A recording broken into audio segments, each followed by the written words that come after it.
മുൻ മുഖ്യമന്ത്രി പി.കെ. വാസുദേവൻ നായരുടെ 16ാമത് ചരമവാർഷിക അനുസ്മരണ സമ്മേളനം കിടങ്ങൂരിൽ നടന്നു.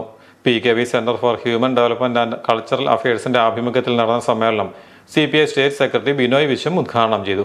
PKV സെന്റർ നൽകുന്ന 16ാമത് PKV പുരസ്കാരം പ്രശസ്ത ഗായിക P.K. മേദിനിക്ക് ബിനോയ് വിശ്വം സമർപ്പിച്ചു. ജീവിതത്തിലുടനീളം മൂല്യങ്ങൾ ഉയർത്തിപ്പിടിച്ച് ആദർശ രാഷ്ട്രീയം കാത്തുസൂക്ഷിച്ച മഹാനായ നേതാവിൻ്റെ 16ാമത് ചരമവാർഷികമാണ് ജന്മനാടായ കിടങ്ങൂരിൽ ആചരിച്ചത്. PKVയുടെ സ്മരണ നിലനിർത്തുന്നതിനായി കിടങ്ങൂരിൽ രൂപം കൊടുത്ത PKV centre for human development and cultural അഫയേഴ്സിന്റെ നേതൃത്വത്തിലാണ് അനുസ്മരണ സമ്മേളനവും അവാർഡ് സമർപ്പണവും നടന്നത്. P.K. വാസുദേവൻ നായരുടെ പേരിൽ ഏർപ്പെടുത്തിയ 2024 പുരസ്കാരത്തിന് വിപ്ലവ ഗായികയായ P.K. മേദിനിയാണ് അർഹയായത്. കിടങ്ങൂർ LPB സ്കൂൾ അങ്കണത്തിൽ നടന്ന സമ്മേളനം CPI state secretary Binoy Viswam ഉദ്ഘാടനം ചെയ്തു. കമ്മ്യൂണിസ്റ്റ് ആശയങ്ങളെ കാത്തുസൂക്ഷിച്ച മഹാനായ വ്യക്തിയായിരുന്നു P.K. വാസുദേവൻ നായരെന്ന് ബിനോയ് വിശ്വം ഓർമ്മിച്ചു. UC കോളേജിലെ ക്യാമ്പസുകളും അവിടുത്തെ ഹോസ്റ്റൽ മുറികളുമെല്ലാം പറയുന്നുണ്ട് ആരാണ് PKV എന്ന്. സ്വാതന്ത്ര്യം ദൂരെയായിരുന്ന കാലത്താണ്. രാജവാഴ്ച പോലും ജനങ്ങളെയെല്ലാം ഊച്ചുവിലങ്ങട്ട കാലത്താണ് PKV കമ്മ്യൂണിസ്റ്റായി മാറിയത്. ആ കമ്മ്യൂണിസ്റ്റ് രാഷ്ട്രീയത്തിൻ്റെ എല്ലാ കഠിനപഥങ്ങളെയും PKV നേരിട്ടവനാണ്. അടിമതരാത്ത ധൈര്യത്തോടു കൂടിയാണ് കമ്മ്യൂണിസ്റ്റുകാരൻ്റെ എല്ലാ നന്മയും ഉയർത്തി കാണിച്ചുകൊണ്ട് അദ്ദേഹം ഒളിവിലും തെളിവിലും കഴിഞ്ഞെന്ന കാര്യവും നമുക്കറിയാം. എത്രയും ചെറുപ്പത്തിൽ PKVയെ കമ്മ്യൂണിസ്റ്റ് പാർട്ടി MP ആയി ലോക്സഭയിലേക്ക് അയച്ചു. അദ്ദേഹം 3 വട്ടം പാർലമെൻറ്റ് അംഗമായിരുന്നു. ഇന്ത്യൻ പാർലമെൻറ്റ് കണ്ട ഏറ്റവും പ്രഗത്ഭനായ ഒരു MP ആയിരുന്നു PKV എന്ന് ഞാൻ പറയേണ്ടതില്ല. അദ്ദേഹം പാനൽ ഓഫ് ചെയർമാനായിരുന്നു ആ ചെറുപ്രായത്തിൽ തന്നെ. ആ പാർലമെൻറ്റിൽ ഉള്ള മഹാരഥന്മാരെല്ലാം ശ്രദ്ധാപൂർവം കേൾക്കാൻ കാത്തിരുന്ന ഒരു പ്രതിപക്ഷ MP ആയിരുന്നു PKV. ആ പാർലമെൻറ്റിലെ പ്രവർത്തന പരിചയവുമായി PKV പിന്നീട് കേരള അസംബ്ലിയിലെത്തി. അദ്ദേഹം വൈദ്യുതി വ്യവസായ വകുപ്പുകളുടെ മന്ത്രിയായി, പിന്നെ മുഖ്യമന്ത്രിയായി. ഏറ്റവും പ്രത്യേകതയാർന്ന രാഷ്ട്രീയ മുഹൂർത്തത്തിൽ ഇന്ത്യയുടെ മുമ്പിൽ കമ്മ്യൂണിസ്റ്റ് പാർട്ടി മുന്നോട്ട് വെച്ച ഇടതുപക്ഷ ജനാധിപത്യ ബദലിൻ്റെ ആ പതാക ഉയർത്തിപ്പിടിക്കാനായി കേരളത്തിലെ രാഷ്ട്രീയ അധികാരം തടസ്സമായി വരുന്നുവെന്ന് കണ്ടപ്പോൾ പാർട്ടി തീരുമാനിച്ചു PKV രാജിവെക്കണമെന്ന്. നമ്മളെല്ലാം കാണുന്നുണ്ട് അധികാരത്തിന് വേണ്ടിയുള്ള പരക്കം പാച്ചിലുകൾ. ആ കസേരയ്ക്ക് വേണ്ടിയുള്ള ഓട്ടവും പാച്ചിലുമെല്ലാം, കൊടുക്കലും വാങ്ങലുമെല്ലാം അറിയാം ഇന്ത്യക്ക്. എല്ലാം ആ കസേരയെ ചുറ്റിപ്പറ്റിയാണ്, അധികാര കസേര. പാർട്ടി തീരുമാനിച്ചറിയിച്ചു രാജിവെക്കണമെന്ന്. ഒരു മുഖ്യമന്ത്രിക്ക് 2 നിമിഷം വേണ്ടി വന്നില്ല. ആ തീരുമാനം പ്രാവർത്തികമാക്കി അദ്ദേഹം രാജിവെച്ചു. Doctor P.K. ജനാർദ്ദനക്കുറിപ്പ് രചിച്ച് വേലായുധൻ എടച്ചേരിയിൽ സംഗീതം നൽകി ഖാലിദ്യം ആലപിച്ച PKVയെക്കുറിച്ചുള്ള ഗാനങ്ങളുടെ CD സൗമ്യധീരം ആമുഖം ബിനോയ് വിശ്വം പ്രകാശനം ചെയ്തു. CPI ജില്ലാ സെക്രട്ടറി VB ബിനു CD ഏറ്റുവാങ്ങി. മനുഷ്യനൊമ്പരങ്ങളെ തുടച്ചു നീക്കി ജീവിതം പുതുക്കുവാൻ പ്രതിജ്ഞ ചെയ്ത PKV സഖാവിനെ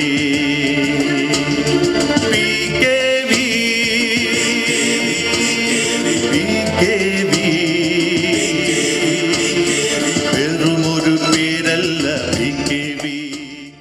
16ാമത് PKV പുരസ്കാരം വിപ്ലവ ഗായിക P.K. മേദിനിക്ക് ബിനോയ് വിശ്വം സമർപ്പിച്ചു. PKVയെ ഓർമ്മിച്ചുകൊണ്ട് ഗാനം ആലപിച്ചാണ് P.K. മേദിനി പുരസ്കാരം ഏറ്റുവാങ്ങിയത്.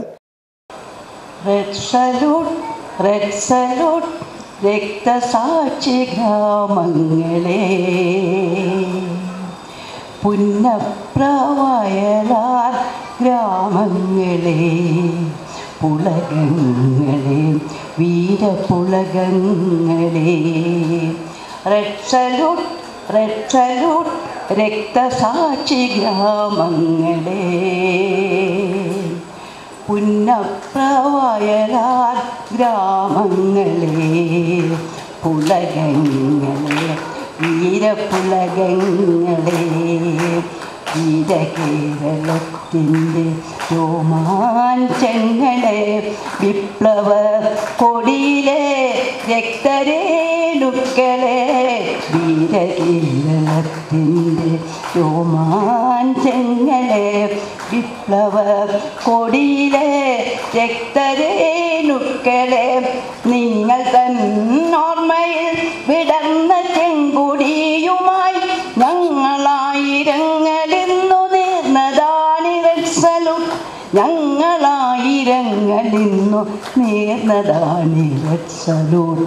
മുൻ മന്ത്രി KC ജോസഫ് അനുമോദന പ്രഭാഷണം നടത്തി. നിസ്സംശയം ഒരു കാര്യം പറയാം, കേരളത്തിലെ പുതിയ തലമുറ, പുതിയ രാഷ്ട്രീയ സമൂഹം,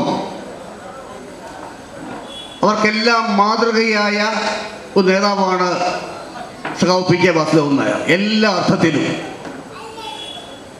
അദ്ദേഹം ഒരു മാന്യനായ പൊതുപ്രവർത്തകനായിരുന്നു. വ്യക്തമായ കാഴ്ചപ്പാടുള്ള ആദർശനിഷ്ഠയുള്ള ഒരു നേതാവായിരുന്നു. ഇന്നത്തെ മലയാള മനോരമയിൽ വാർത്ത വായിച്ചു, PKV CPIയുടെ സംസ്ഥാന സെക്രട്ടറി ആയി അദ്ദേഹത്തിന് വേണ്ടി കാർ വാങ്ങിച്ച വാർത്ത. ഒരു അംബാസഡർ കാറാണ് അദ്ദേഹം വാങ്ങിച്ചത്. അദ്ദേഹത്തിന് ഉണ്ടായിരുന്ന പഴയ കാറ്. ആ കാറ് സഖാവ് പന്ന്യം രവീന്ദ്രൻ AC ചെയ്തപ്പോൾ അദ്ദേഹം ശാസിച്ചു അത്രേ, പാർട്ടിയുടെ പണം നമ്മുടെ ധൂർത്തിനോ ആർഭാടം ചെലവാക്കാനുള്ളതല്ല എന്ന് പറഞ്ഞ് ശാസിച്ച വാർത്ത വായിച്ചപ്പോൾ ഞാൻ ആലോചിക്കുകയായിരുന്നു, ഇന്ന് എത്ര പേർക്ക് പറയാൻ സാധിക്കും? ഇവിടെ ബിനോയ് പറഞ്ഞു, പൊതുപ്രവർത്തകന്മാർ, രാഷ്ട്രീയ പ്രവർത്തകന്മാർ അവരുടെ യജമാനന്മാരാണ് ജനങ്ങളെന്ന് പറഞ്ഞു. പക്ഷെ പലരും കാണുന്നത് ജനങ്ങളുടെ യജമാനന്മാരാണ് തങ്ങളെന്നാണ് പലരും വിചാരം. അധികാരം ജനസേവനത്തിന് മാർഗമായി കാണുന്നില്ല. പലരുടെയും വിചാരം അവരൊക്കെ ചക്രവർത്തിമാരാണെന്നാണ്. PK മേദിനി പ്രതിസ്പന്ദനം നടത്തി. എന്നെ സംബന്ധിച്ചിടത്തോളം എന്നെ ഇവിടം വരെ നയിച്ചതിന് PKയുടെ വലിയ മനസ്സും പങ്കും ഉണ്ട്. ഞാനത് പറയുന്നത് 12 വയസ്സുള്ളപ്പോൾ ഞാൻ വന്ന് പാടിയതിൻ്റെ കോട്ടയത്ത് അറസ്റ്റ് വരുത്തത് മുതൽ ഈ കാലം അത്രയും നമ്മൾ പോകുന്ന സന്ദർഭങ്ങളിലൊക്കെ എങ്ങനെ ആയിരിക്കണം ഒരു പ്രസ്ഥാനത്തിൽ ഉറച്ചു നിൽക്കേണ്ടത്, കലാസാംസ്കാരിക രംഗം നമ്മുടെ നാടിനെ എങ്ങനെ മെച്ചപ്പെടുത്തുന്നതിനെക്കുറിച്ചൊക്കെയുള്ള ഒരുപാട് ചർച്ചകൾ നടത്തിയിട്ടുണ്ട്. PKയുടെ പ്രസംഗം എന്നെ വല്ലാതെ ആകർഷിച്ചിട്ടുള്ളതാണ്. PKയുടെ പെരുമാറ്റങ്ങൾ, PKയുടെ നന്മകൾ ഇതെല്ലാം പകർത്തുവാൻ ജീവിതത്തിലെ ഒരുപാട് ആളുകൾ ശ്രമിച്ചിട്ടുണ്ട്. അത് ഈ പാർട്ടിക്ക് ഏറ്റവും മുതൽക്കെട്ടാണ് ഞാൻ പറഞ്ഞത്. ഇങ്ങനെ 1933 August 8 date of birth, 6ാം class വിദ്യാഭ്യാസ യോഗ്യത, 6ാം ക്ലാസ് വിദ്യാഭ്യാസ യോഗ്യത. അതുകൊണ്ട് പല കാര്യങ്ങളെക്കുറിച്ചും അറിയില്ല. പിന്നെ ട്രാൻസ്ലേഷൻ, കുട്ടികളെല്ലാം പെൺപടയായിരുന്നു. ഞാനൊരു വിധവയായിരുന്നു 36 വയസ്സിൽ. പിന്നെ തൊഴിലായിരുന്നു. പൈത്തിക്കായിരുന്നു ജീവിതം. അവിടെയൊക്കെ എന്നെയാക്കിയ വലിയ പ്രസ്ഥാനം PKV, നമ്മുടെ അച്യുതനും CS അച്യുതനും ഒക്കെ ഞാനതൊക്കെ സൂചിപ്പിക്കുന്നത് സംശുദ്ധരായ നേതാക്കന്മാരുടെ നിലയിൽ കൂടെ പാട്ടുപാടി TV തോമസ് ഉൾപ്പെടെ ഉള്ള ആരും മറന്നതിയാ സംസാരിക്കുന്നതല്ല. PKV പറയുമ്പോൾ മറ്റു നേതാക്കളോട് വിട്ടുപോകും. ഞാൻ ആലപ്പുഴയായതുകൊണ്ട് സുഖാവിറ്റിയെക്കുറിച്ച് പറയാതിരിക്കാൻ ഒക്കില്ല. അതുകൊണ്ട് തീർച്ചയായും കോട്ടയം DC എല്ലാ സമ്മേളനങ്ങളിലും ഞാൻ പോകും. കുറേ കാലമായി ഞാൻ ഇവിടെ തന്നെ ഇങ്ങനെ സ്ഥിരം കുറ്റിയടിച്ച് നടക്കുന്നത്. പലരും ചോദിച്ചിട്ടുണ്ടെന്ന് വൈക്കം മണ്ഡലം അങ്ങോട്ട് അവിടെയാണോ ഇപ്പോൾ താമസമെന്ന് ചോദിക്കും. കഴിഞ്ഞ കുറേ അതായത് വൈക്കം മണ്ഡലത്തിൻ്റെ എല്ലാ വീടുകളിലും എനിക്ക് വീടുണ്ട്. വൈക്കം മണ്ഡലം മാത്രമേ കോട്ടയത്തിൻ്റെ എല്ലാ ഭാഗങ്ങളുണ്ട്. സമ്മേളനത്തിൽ PKV central president G Viswanathan Nair അധ്യക്ഷനായിരുന്നു. മോൻസ് ജോസഫ് MLA സ്കോളർഷിപ്പ് വിതരണം നിർവഹിച്ചു. ജില്ലാ പഞ്ചായത്ത് അംഗം ജോസ്മോൻ മുണ്ടയ്ക്കൽ ചികിത്സാ സഹായം വിതരണം ചെയ്തു.